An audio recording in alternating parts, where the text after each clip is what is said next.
Welcome back to the remote. What Mama says. Welcome back to the Remote No Pressure podcast, Bill. Hey, good to be back. It's awesome to be back. Yeah. Hey, big shout out to you for last week. You did an awesome job on the podcast with Holden. The audio was good. We were using FaceTime. That makes a big difference. It does make a big difference. You know, I used Google Hangouts before too, which is fine. Yeah. But I really think the FaceTime calls work the best. I do too. So, yeah. So we one of the things we didn't do last week is talk about our sponsors up front. Yeah. But I would like to talk about them a little bit because we have the video camera. Yeah. Yeah. We have the video camera. So this week's podcast is brought to you by Deli Fresh Design, delifreshdesign.com. Discount code RNP20 at checkout. They take old fly fishing products, and repurpose them for things like waders. Oh no, they take waders. They take waders, like sails, fly streamer wallets. Yeah, streamer wallets, koozies. What else?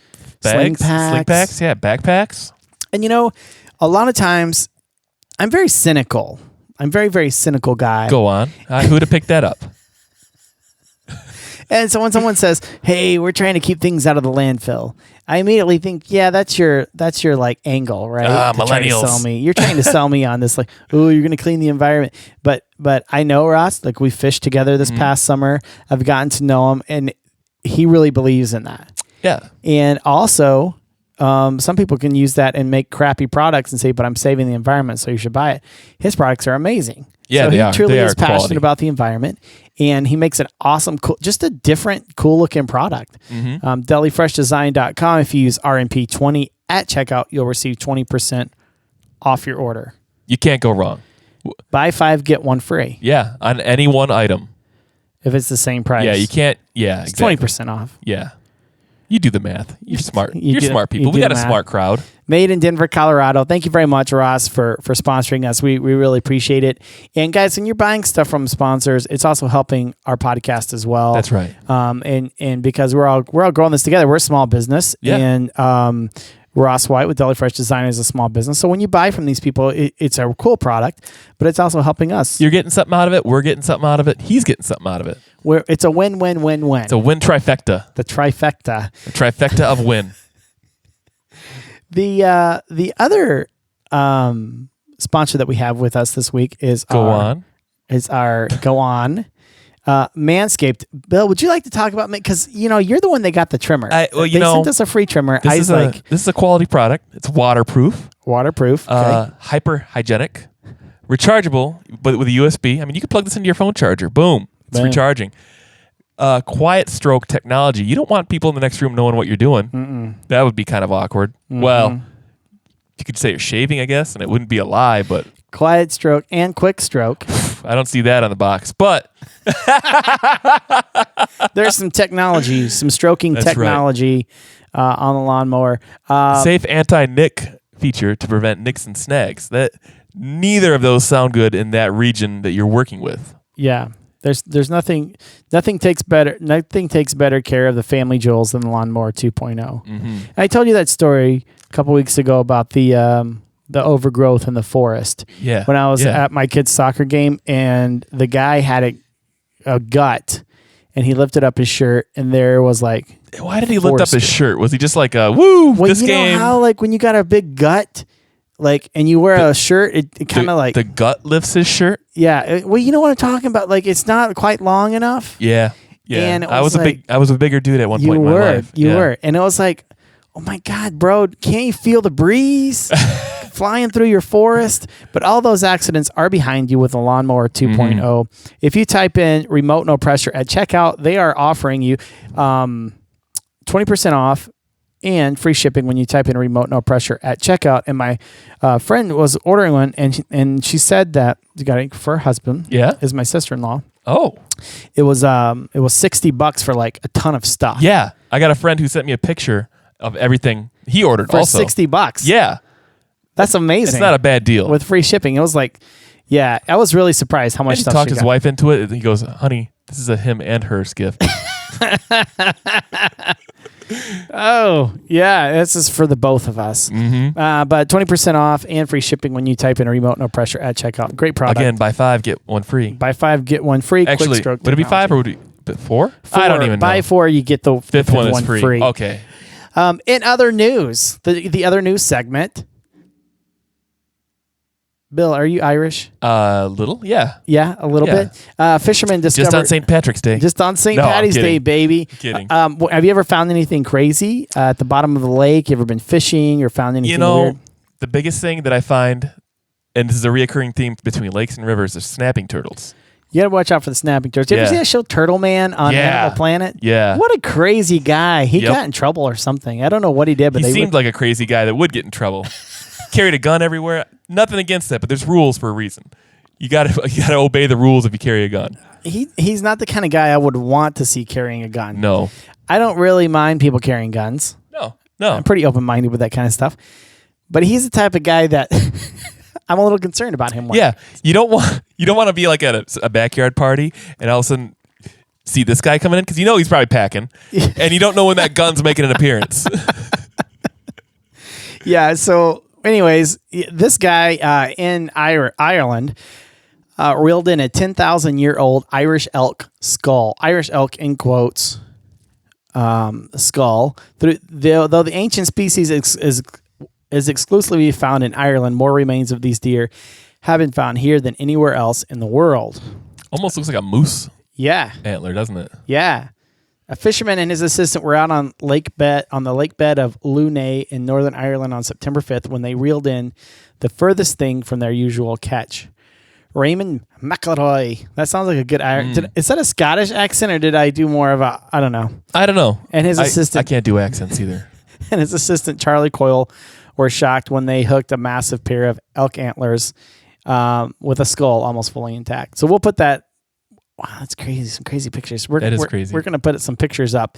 And because on our Facebook page, and because we were talking about Manscaped, look at all the Manscaped ads that have come up. They're hearing us. Or are you searching, go to your search history real quick. No! Limited time special. Get Manscaped. That's interesting. They are listening to us, and people do listen to us, and that's what I wanted to talk a little bit about this week's episode. Mm-hmm. Mada Rasha. Does that sound like Irish? I'm trying these stupid accents. Did you say, does that sound like Irish? Mada Rasha. That was not Irish either. It was Spanish. See. No, but this week I interviewed Justin Witt from Hemispheres Unlimited. He makes his year-round home in Argentina where he runs the Trout Bum program. Has an awesome program down there for affordable flights in there. But when I called him this week and did the interview, I interviewed him because he was the winner of our short story contest, the thing about Jake, right? And so you go to our website, remotenopressure.com, and read his short story, The Thing About Jake. But when I called him, he was in Russia. Whoa. And the subject... Was he colluding? Well, the subject of Russia came up, and the internet dropped because it was a FaceTime call. That, is that a coincidence, do you feel? I don't think so. Do you think they were listening and they're like, nope, not today, and... He was even saying things like certain websites would get blocked, like fly fishing websites would be blocked there. Yeah, I've heard of some countries that do that. They'll block areas of the internet for you, like China blocked Facebook. China's bad. Yeah, China's really bad. But it was kind of weird. I mean, it's if anyone has listened to the show for any time, they know that me and Bill love our conspiracy theories. This is true. And I go on YouTube rabbit trails of conspiracy theories, that's all going to end when you get married. You realize that. No, because she's into it too. Really? Actually, today, when this airs, I will be married. Today, when this airs, you will be a married man, Bill. That's crazy. I wonder how things are going for you right now. I don't know.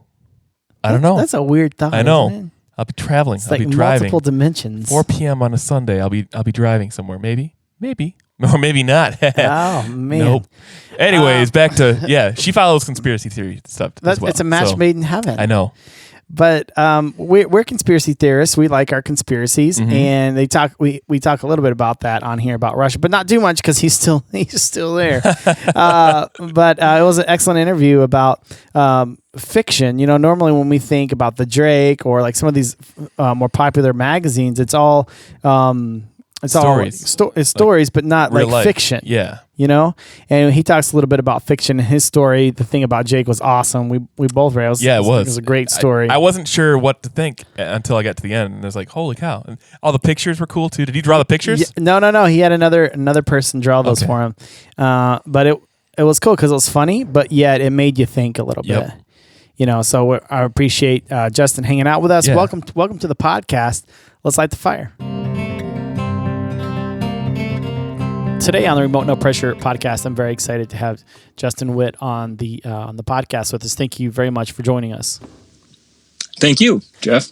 And the reason we brought you on is because Justin, you were actually our winner with our short story contest with the story "The Thing About Jake," which is up on our website at Remote No Pressure. If you check out our blog, but how old was that story? Was that something that you recently wrote, or was that something that you had in your arsenal for a while?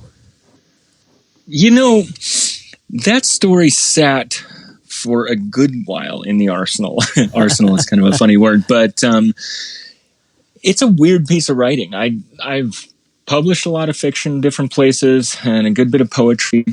And, you know, for all that I had a set of editors and a set of journals that I could send things to, this particular piece, when I got done with it, went to journal after journal after journal and magazine after magazine.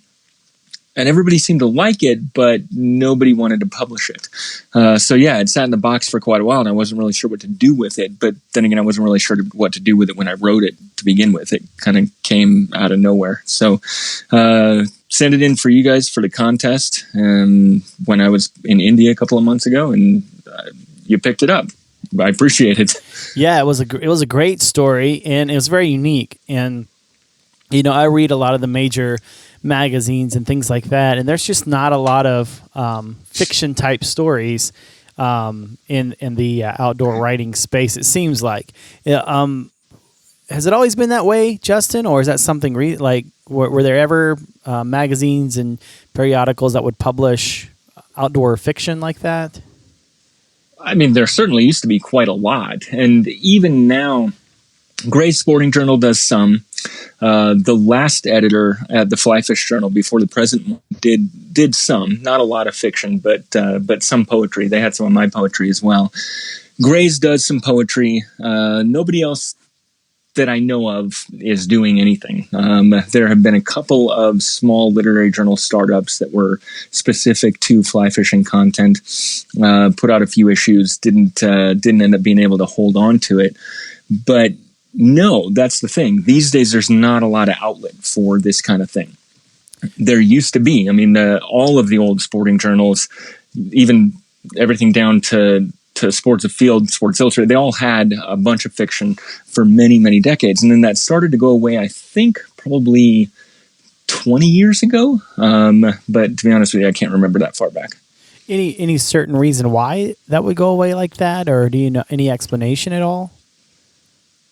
I'm sure there's an explanation. I don't know what it is. Especially since from my own, I don't know if you'd call it market research, but when I'm sitting in the oarsman's seat and I've got clients in front of me and in the back of the boat, I tend to talk a lot about writing, and I tend to talk a lot about publishing and the magazines that we all read. And there's, at least in terms of my clientele, there seems to be a market. A lot of those guys miss the fiction that they used to be reading in all of these journals when they were younger. But they're not probably too much the market that magazines like the Flyfish Journal and the Drake and the front runners of the people that are putting, I mean, American Angler, all those guys that are putting out what we would think of as contemporary fly fishing periodicals. I don't think it's the same market as the guys that are in my boat for the most part. And so they must know what their market wants. So tell us a little bit about the story. There's something about Jake. I mean, what made you write that story? Where did it come from? I had a feeling you would ask that question.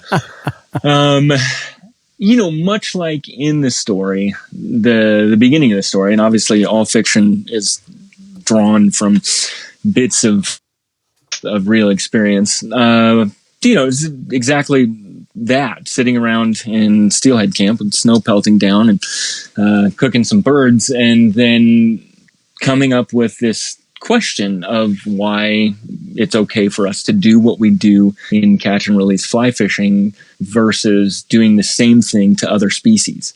I guess the thing that first made me think of it was a situation in which I had a client accidentally hook a beaver, much like the first incident that the characters recorded in the story of having done on purpose. Right. And we did have to land the beaver. We did have to put the beaver in the boat, in the net, and I had to get the fly out of the beaver and get the beaver released.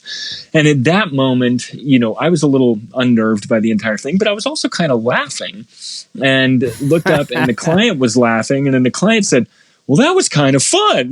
And I just thought, okay, well, why are we not out here fishing for beavers? The guy just landed a beaver on a 5-weight. Why not? And that just started this thread of thought. And I talked to a lot of people about that as well over the time that it was percolating in my mind, clients and friends, and sitting around the campfire with whoever. And it took a long, long time to come up with an answer. There was a lot of debate amongst a lot of people.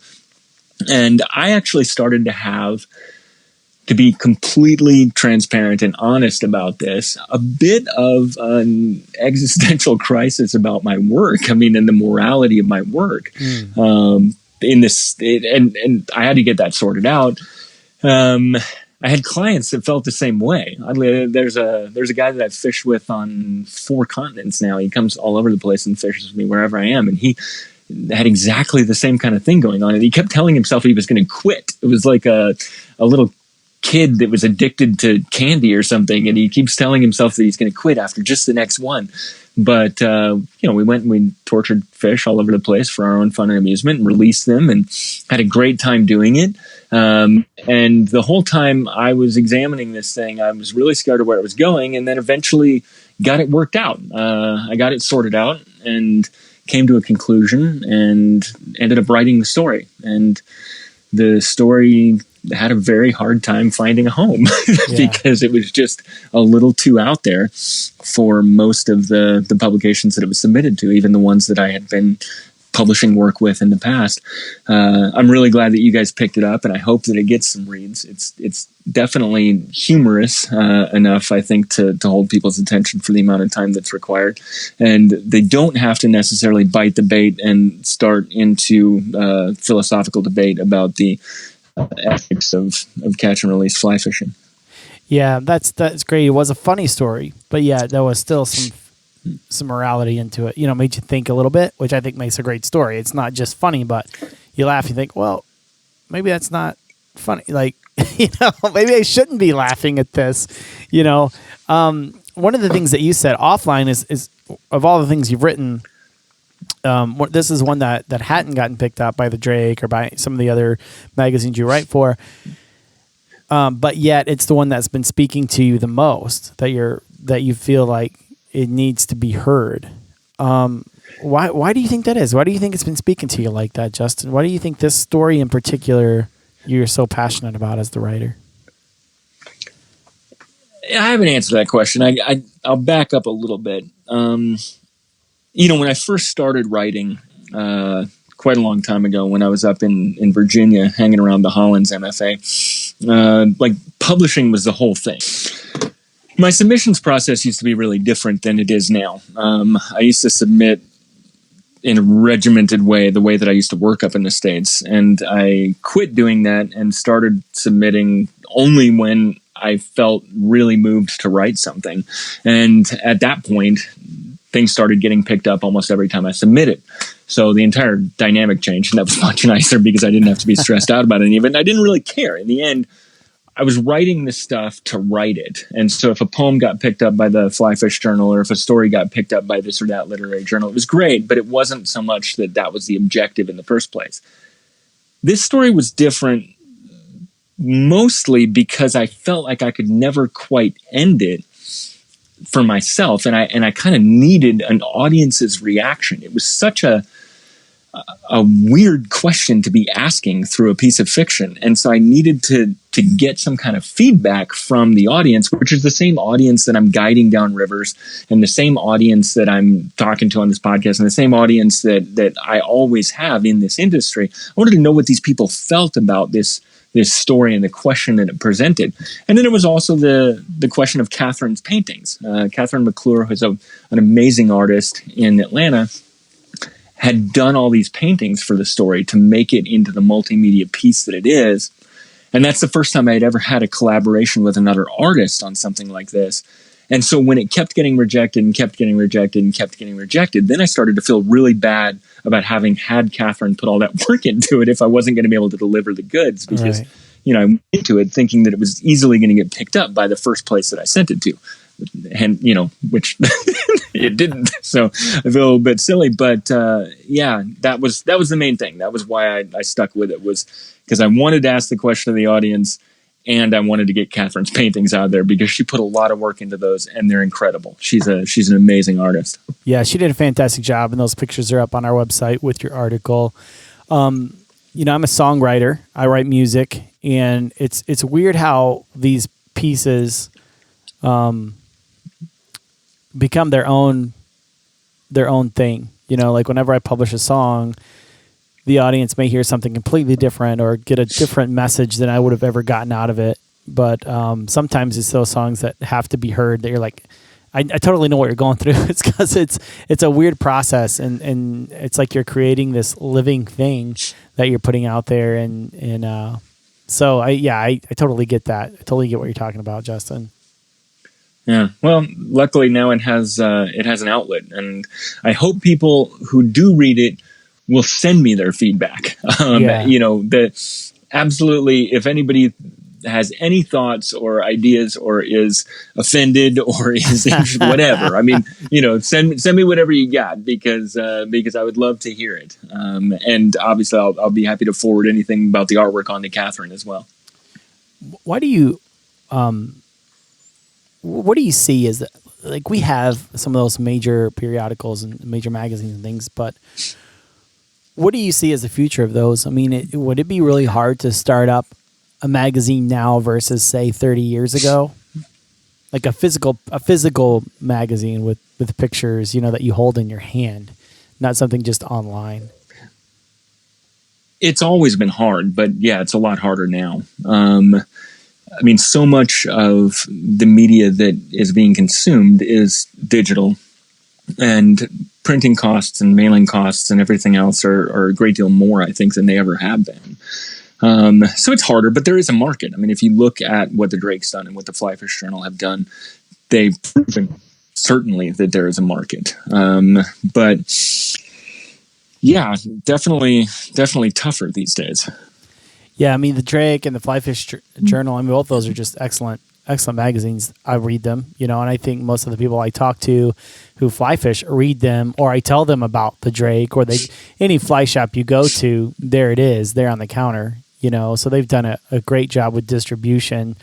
But I know that they started quite a while ago. I'm curious to know how hard it would be now to start up an operation like that.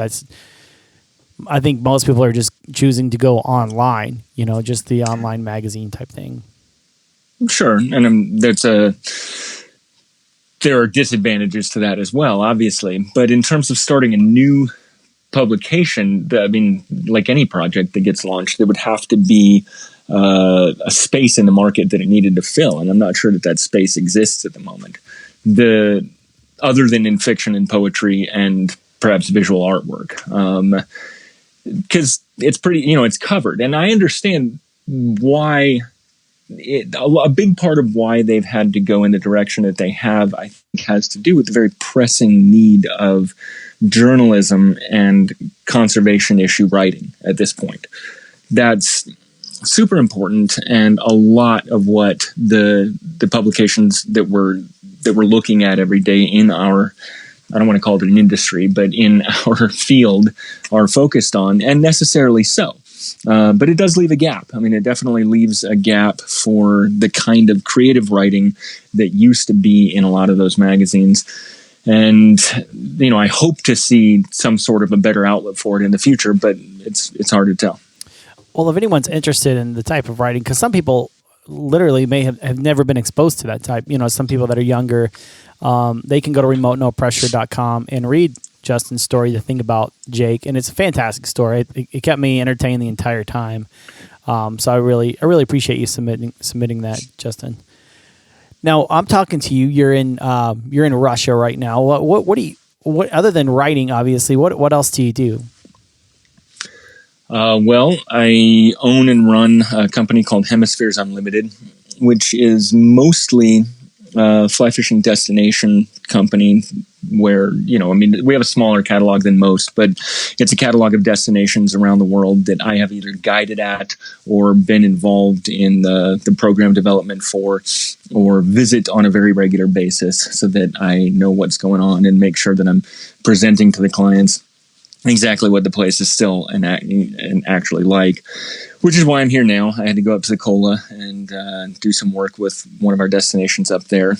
And I also run my own operation down in Argentina, Patagonia, where I live. I live in a little town down in Chubut province called Trevelin, which is just north of where we do most of our work, in a really, really little town called Rio Pico. I lived there for quite a while before moving to Trevelin, and we do the whole season down in Rio Pico. We have a program down there called the Trout Bum, which is pretty much a one of a kind in the market. It's a super cheap program, less than $3,000 for a week, and definitely just as good at fishing as any of the 5-star lodges, and we've only got one 5-star lodge in that area.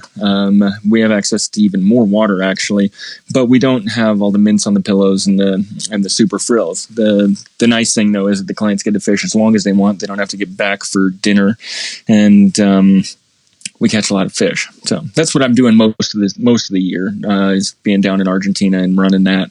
The rest of the time I have to run around and do this. Yeah. How did you start that business? I mean, what was the kind of the evolution of that?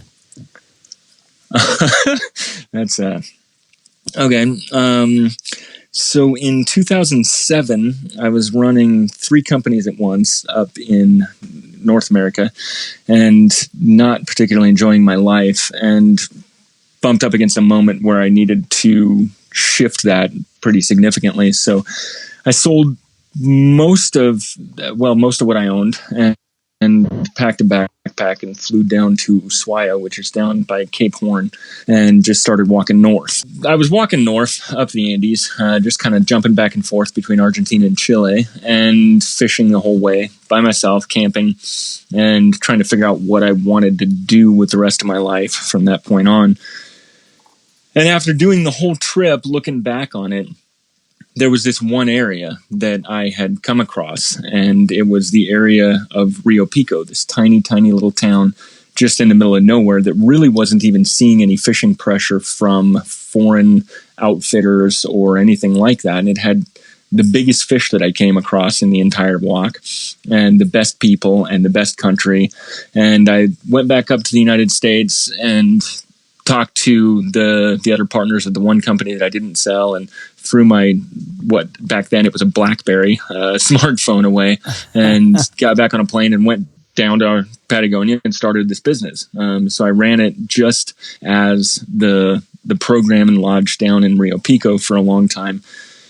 And then I kept having clients asking me about other destinations and other places to go and these sorts of things. And so I started doing side trips and guiding the off season in other places, and then sending people to those places. And the agency business just kind of built itself out of that. So now this is what I do. Now you said you it seems like you were pretty overwhelmed with 3 companies you were running, and you sold a couple, and you go down to hike by yourself in the Andes for 7 months.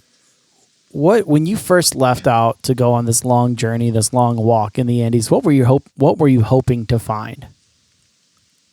I was hoping to find out what the hell I wanted to do with the rest of my life, instead of working 80 hours a week and trying to do whatever the hell it was that I was trying to do at that time. It was a pre-midlife crisis, I guess, or an existential crisis. So yeah, I just needed to go down there and take a walk and sort some stuff out so that I didn't keep doing what I was doing. Yeah, it's not the reason I'm asking questions about that too, Justin, is that's not a very uncommon story. I talked to a friend of mine who's been on the podcast before, and I won't mention his name, but we talked offline, and he had gone through a really hard time in life.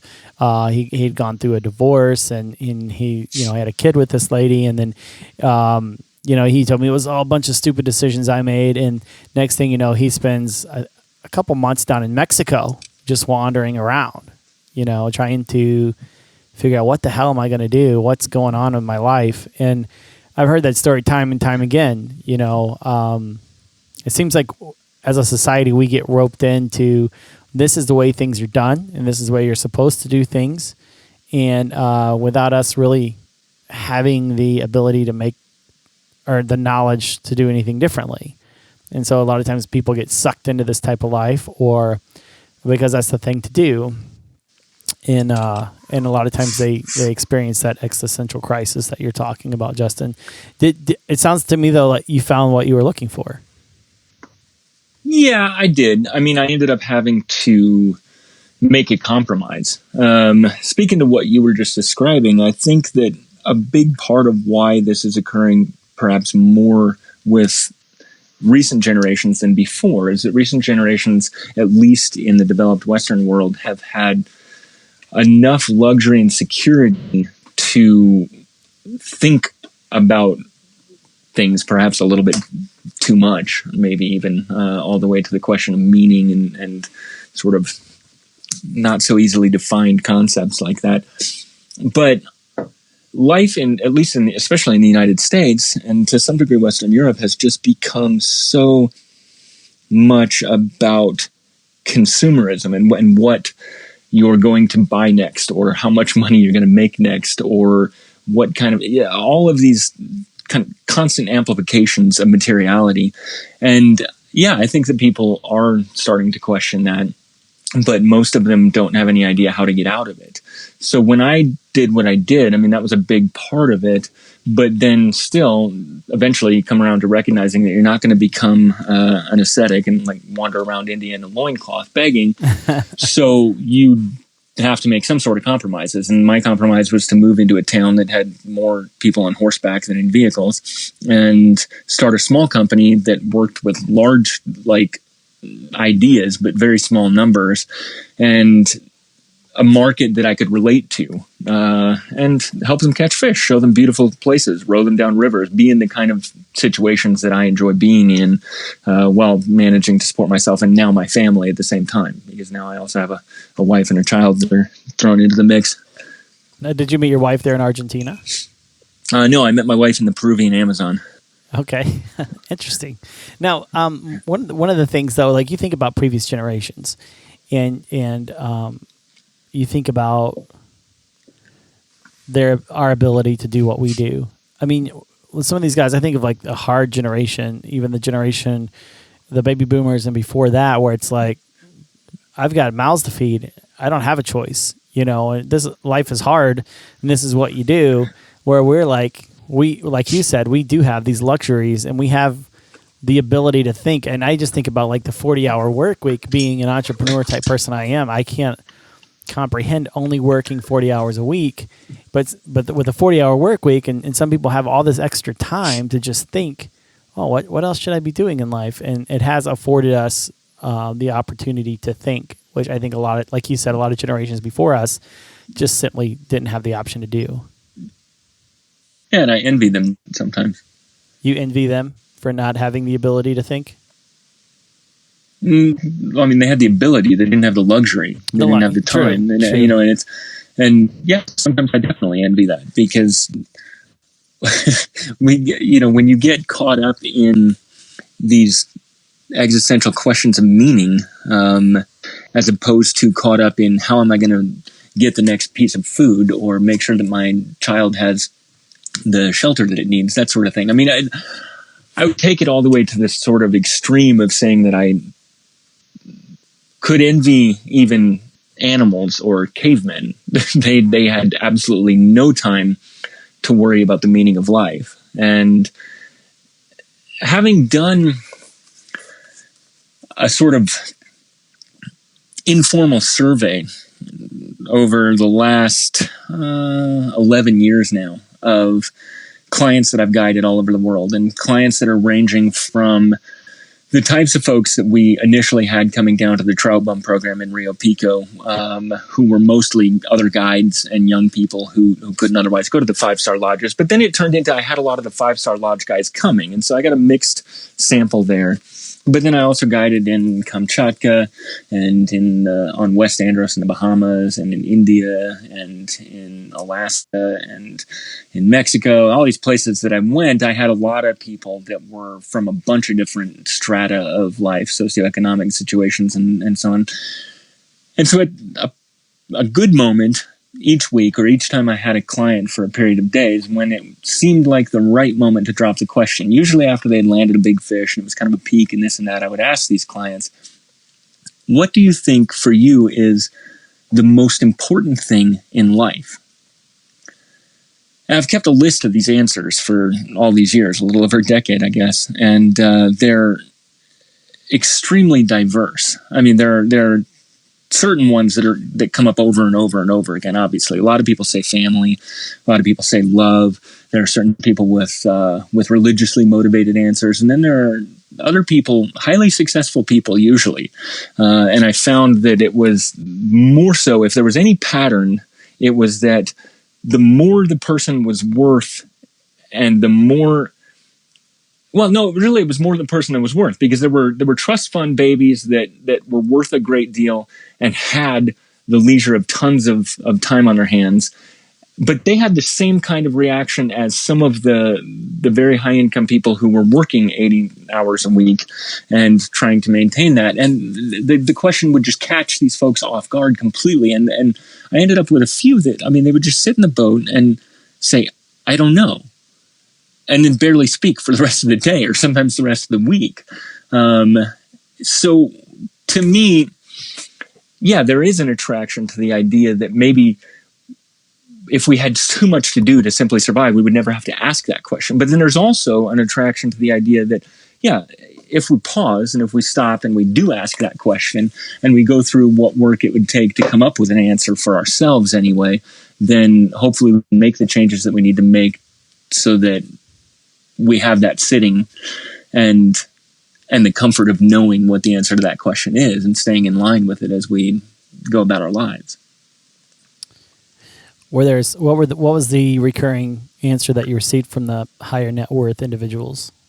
Were they just not answer the question, or? Yeah, I mean, that they didn't know or that they hadn't thought of it. I mean, in fact, no, granted, I mean, I wouldn't make it's not that a blanket much of a generalization.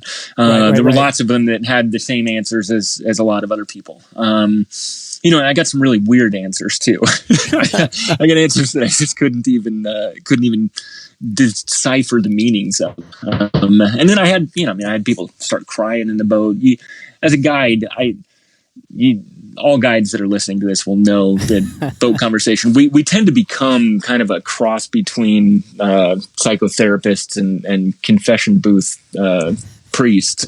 I've had everything in the boat from the iterative divorce stories and custody battles and problems with the kids that don't want to speak to them anymore, all the way down to murder confession. I only got one murder confession, but it's you hear some funny stuff from the clients. But yeah, that list of responses to that question is pretty diverse. But there's a lot of the stuff that not only you would expect, but that's very good stuff, in my opinion. There's a lot of people that are super grounded in things like love and love for their family and love for them, all kinds of decent, wholesome ideas. Mm-hmm. So, and I heard that's a consistent thing when I talk to guides. We're a teacher, we're a shrink, it's kind of a mix between everything. So going back to the murder confession, was it someone that had already been convicted of this thing? Or was or was it like, yeah, I killed a guy, don't tell anyone or I'll kill you, No, it wasn't either. I mean, it was. You can't just say that and pass by. Yeah, the guy told me he killed somebody. It's like, okay, did you notify the proper authorities, Justin? I mean, what is... I mean, that would be a stretch. No, I mean, well, okay, so we're talking about a guy. I'm guiding him. I'm rowing him down a river in one country. He's from another country. The incident occurred in a third country, and the third country is Mexico. Okay. And when you told me the story and the circumstances and everything else, I don't know. I guess maybe I shouldn't say murder, because in his opinion, and probably in mine, although I tried not to be the judge of such things, you could certainly call it self-defense. But one way or another, the point being that from a legal perspective, when you end someone's life and leave them there and don't ever tell anyone, it's probably going to be charged at least as a murder. So, but. If he ends up listening to this podcast, I'm going to be in trouble. Yeah, the secret's safe. You haven't told me any names. But why is it acceptable to murder someone in Mexico? Like that, I don't know if you, I like Texas style music. So Pancho and Lefty, that particular song was covered by Willie Nelson, but I think it's a Townes Van Zandt song, Pancho and Lefty, when, he gets murdered out in he needs your prayers and, all this stuff. Mm-hmm. And for some reason, like, a guy who killed someone in Mexico, it's like, if it's in Mexico, that's kind of like a Wild West out there. It's like the last of the Wild West, where you're like, I knew someone who killed somebody in Grand Rapids, Michigan. I'm like, holy crap, dude. Like, who is this guy? But when they killed someone in Mexico, it's like, wow, that's interesting. Yeah, no, it's like Russia. It's like Russia. It's like It's kind of like Russia. Russia's yeah. Yeah, just for our listeners, we the actual call dropped as soon as we brought up the Russians. Yeah. It's funny because I'm in Russia and there are a bunch of websites that I'm used to visiting constantly that I have to visit for I cannot access them from here. It's that, granted, we probably shouldn't be talking about this, but the censorship of the internet really surprises me here. A bunch of fly fishing websites, like I'm trying to order a boat from NRS and you cannot get on the website because it's completely blocked by the government. Anyway, going ahead, moving on. Well, if anyone listens to the podcast, they know that Wild Bill and I are very much into conspiracy theories, and we always refrain from them. We always hold ourselves back. We would love to just dive deep into it, and it goes back into. And maybe that's why I'm so attracted to the fiction that we talked about earlier, because I love it. I love these weird ideas, and what could be, and and I just try not to worry myself too much about it, because in the end, I can't really do anything about it, Justin. But I do like to talk about it. But yeah, and be careful because Putin is listening to us. I can see him. I can see him with a headset on, with one like a big puffy headphones on with only one in, like a DJ, and he's just listening and he's shaking his head right now. No, I mean that's not what I mean. I mean, yeah, he's listening now, but I mean he listens to your show. He told me that at breakfast a couple days ago. Yeah, he likes to fly fish with his shirt off. That's true. That's true. On horseback. Well, right. He's a big fan. He's a big fan of you guys. So. Yeah. Well, I appreciate it. They're from Mother Russia. But the vodka's got to be pretty good over there, right? I have no idea. You haven't drank any vodka? No. Okay. I wouldn't suggest you do it now, especially after this conversation. Please refrain from any clear liquid. No. Well, great. Well, I tell you what, if someone wanted to participate in that whole Trout Bum program or get in contact with you, what would be the best way for them to reach out to you, Justin? Just the website. It's hemispheresunlimited.com, or my email is jwitt@hemispheresunlimited.com. You can always reach out to me. Okay, we'll be sure to put up all of those links there in the show notes, and also a link to the story that you submitted. Are you have anything getting published anytime soon, Justin? Or I've got a piece that's going to be out in the winter issue of the Drake about the fishing experience I just had in Bangkok. So look for that. But nothing else that's getting published imminently that I know of.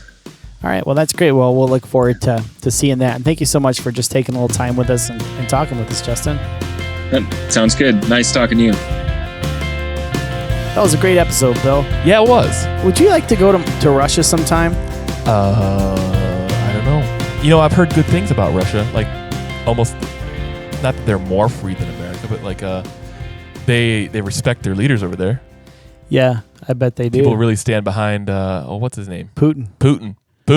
They better stand Sounds behind like Putin. Filter's kicking in here, guys. I'm sorry. I didn't want to. You're looking at I know I'm looking at the camera. The camera's not even on right now. No, but I'd like to go to Kamchatka or Kamchatka and fish for some wild fish and Sounds stuff. like a And mixed drink. it is, yeah. Kamchatka, vodka. Rum chata. Mm-hmm. But I'd like to go to Russia. I think it'd be a cool place to visit and check out. I've heard of a lot of like stars going over there and like hunting grizzlies too, but they're not grizzlies over there. I can't remember what they're called. Are they? There's some big bear over there. Yep. Yeah. But thanks a lot for hanging out with us. Yeah. Be sure to check us out on our website at remotenopressure.com. Follow us on our socials. Please leave a review if you haven't already. We really appreciate that. And Bill, good luck with your wedding, bro. Well, thank you. I know it's already happened by the time that this has Good luck with your marriage, then, is what you meant to say, right? Yeah, good luck with your marriage. Good luck with the rest of your life. Yeah, I'm excited for you, Bill. Yeah. It's going to be a good season. Yep. And for you guys, until next time, go fishing.